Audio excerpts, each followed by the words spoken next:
Hello friends, welcome to ஹனிச்சிட்டு. சாதத்துக்கும் சப்பாத்திக்கும் சூட்டபிளான ஒரு அருமையான ஒரு ரெசிபி தான். என்னோடய ஸ்டைலில் எப்படி செய்கிறதுன்னு பார்த்துடலாமா?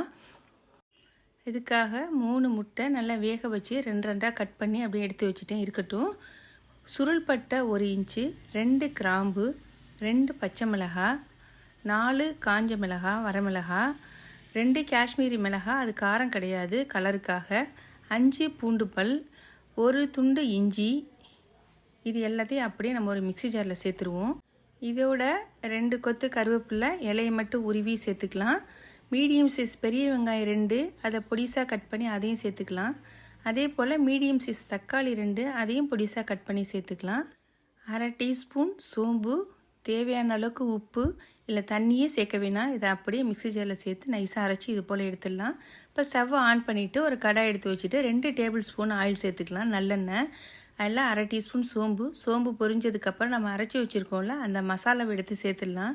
இந்த மசாலாவை இந்த எண்ணெயிலே நல்லா வதக்கி விட்டுட்டோம்னாலே அந்த பச்சை வாசனை ஃபுல்லாகவே அப்படியே போயிடும். நல்லா வதக்கி விட்டுட்டு இந்த மிக்ஸி ஜாரில் ஒரு 1/2 டம்ளர், சின்ன டம்ளர் 1/2 டம்ளர் தண்ணி ஊற்றி இதை நல்லா கழுவி அப்படியே ஊற்றிடலாம்.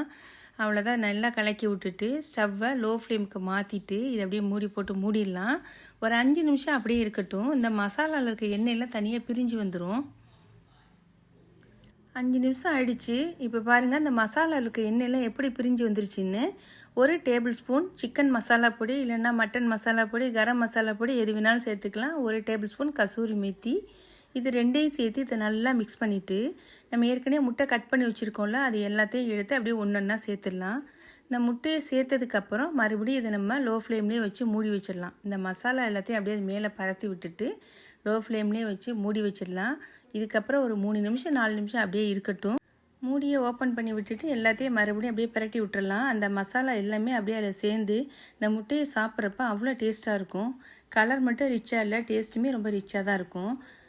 அவ்வளோதான், என்னோடய ஸ்டைலில் சூப்பரான முட்டைக்கறி ரெடி ஆகிடுச்சு. கண்டிப்பாக நீங்கள் இது ஒரு தடவை ட்ரை பண்ணி பாருங்கள். மறக்காமல் நம்ம சேனலுக்கு ஒரு லைக் பண்ணிவிட்டு தேவைப்பட்டால் உங்கள் ஃப்ரெண்ட்ஸுக்கும் ஷேர் பண்ணிக்கோங்க. இது வரைக்கும் சப்ஸ்கிரைப் பண்ணலைன்னா சப்ஸ்கிரைப் பண்ணிக்கோங்க. Thank you friends.